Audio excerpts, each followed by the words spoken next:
O Senhor esteja convosco. Ele está no meio de nós. Proclamação do Evangelho de Jesus Cristo, segundo João. Glória a vós, Senhor.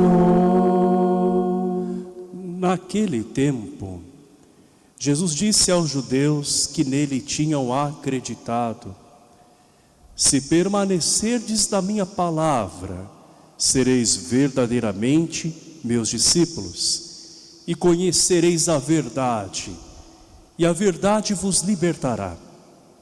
Responderam eles: somos descendentes de Abraão, e nunca fomos escravos de ninguém. Como podes dizer, vós vos tornareis livres? Jesus respondeu: em verdade vos digo, todo aquele que comete pecado é escravo do pecado. O escravo não permanece para sempre numa família, mas o filho permanece nela para sempre. Se, pois, o Filho vos libertar, sereis verdadeiramente livres. Bem sei que sois descendentes de Abraão, no entanto procurais matar-me, porque a minha palavra não é acolhida por vós. Eu falo o que eu vi junto do Pai, e vós fazeis o que ouvistes do vosso pai. Eles responderam então: o nosso pai é Abraão. Disse-lhes Jesus: se sois filhos de Abraão, praticai as obras de Abraão. Mas agora vós procurais matar-me a mim, que vos falei a verdade, que ouvi de Deus. Isto Abraão não fez. Vós fazeis as obras do vosso pai. Disseram-lhe então: nós não nascemos do adultério, temos um só pai, Deus. Respondeu-lhe Jesus: se Deus fosse vosso pai, vós certamente me amaríeis, porque de Deus é que eu saí e vim. Não vim por mim mesmo, mas foi Ele quem me enviou. Palavra da salvação. Glória a vós, Senhor. E que as palavras do Santo Evangelho perdoem os nossos pecados. Amém. Amém.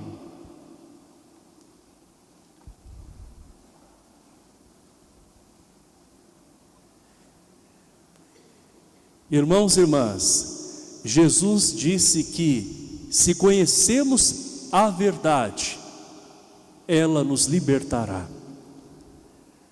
Não podemos permanecer escravos do pecado, pois Cristo é a nossa libertação.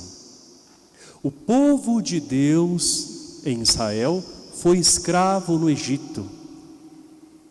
E pela mão forte do Senhor, através de Moisés, fez a sua Páscoa e assim foi liberto rumo à terra prometida. Em Jesus Cristo somos libertos de uma escravidão maior. Ele nos liberta do pecado da morte e Ele nos apresenta esta passagem para a vida e vida eterna. Vamos olhar para a nossa história enquanto paróquia e vermos que tudo começou com pessoas que foram escravizadas e aqui se encontravam. Eu estou falando dos membros da Irmandade do Rosário ou de São Benedito dos Homens Pretos, que, como sabemos, era formada por pessoas negras, pessoas de origem afro, que tinham a sua sede no Largo do Rosário, onde é atualmente a nossa praça.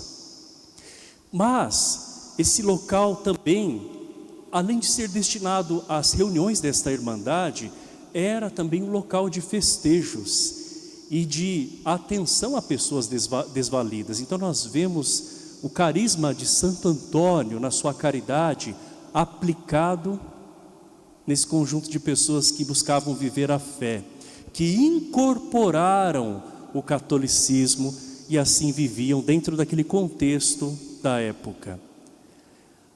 Esta Irmandade do Rosário começou com a chegada das primeiras famílias em 1856 e foi a exemplo do auxílio mútuo a todos os necessitados, não apenas com o propósito de libertação, da escravatura, mas também de assistência às pessoas, menos favorecidas, que esta Irmandade atuou fortemente.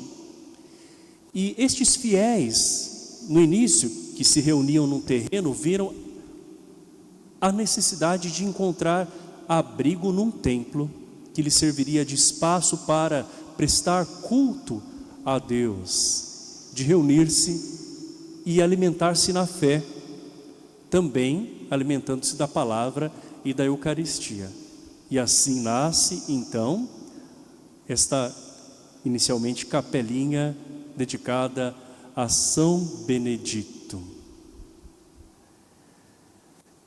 Esta Irmandade perpassou anos e depois da abolição da escravatura, com a Lei Áurea, aquela comunidade que inicialmente era formada por pessoas negras, abriu-se a pessoas de outras raças, a fiéis de outras etnias. É assim o povo de Deus.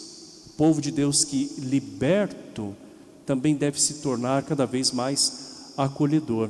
Primeiro acolhendo a Deus que caminha conosco, depois acolhendo uns aos outros.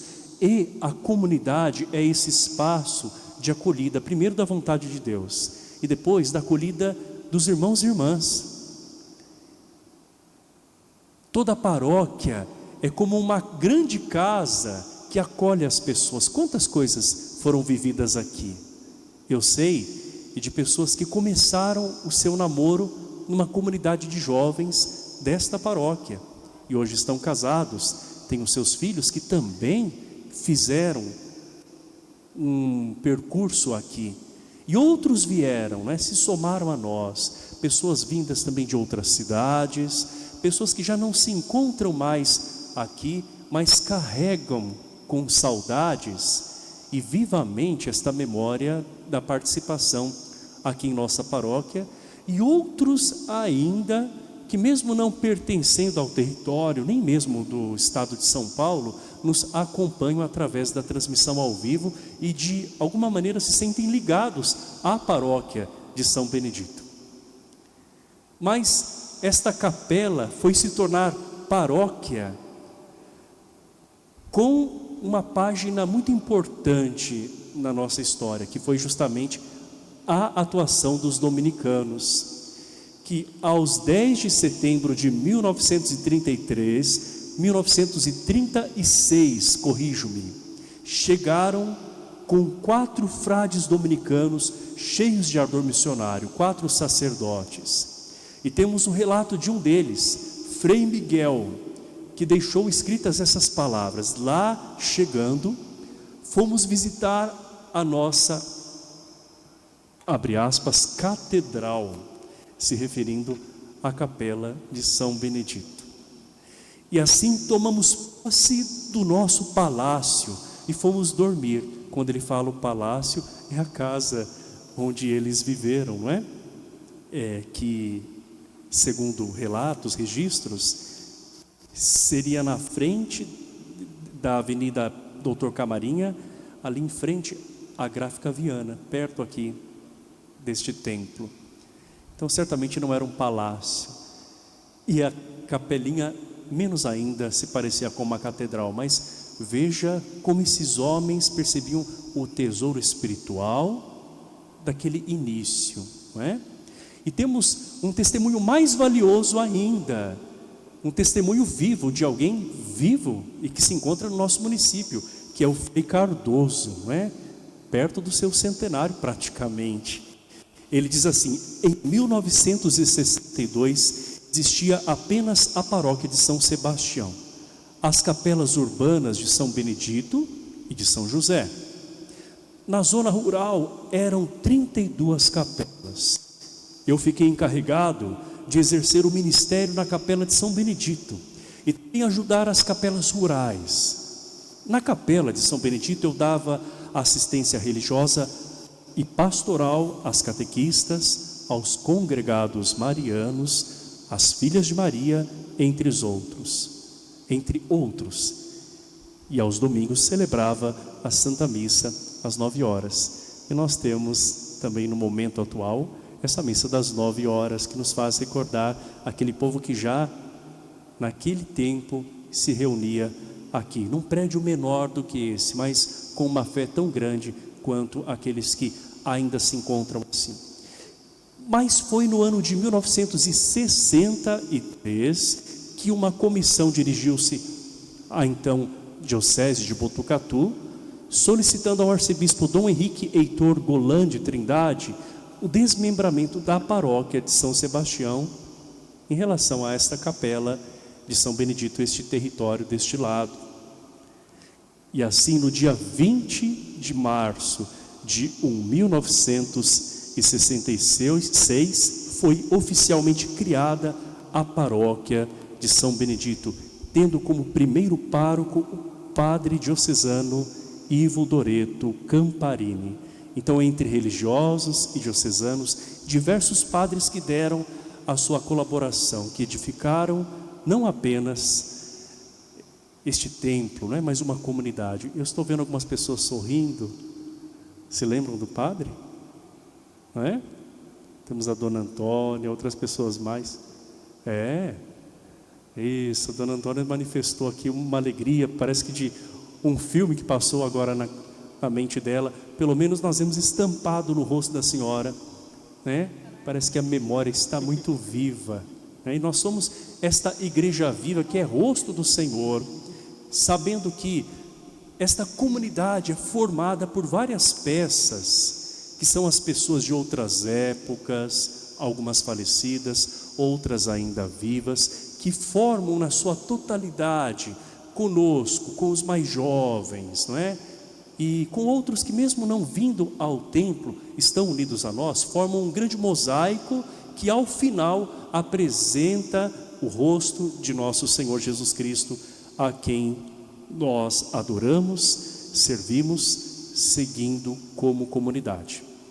E assim louvamos a Deus por tantos que passaram e que ainda estão aqui conosco, não é? Sacerdotes que aqui estiveram, alguns já na eternidade, outros em outras paróquias e cidades, e tantos fiéis que de diversas formas deram e ainda dão a sua colaboração nesta igreja.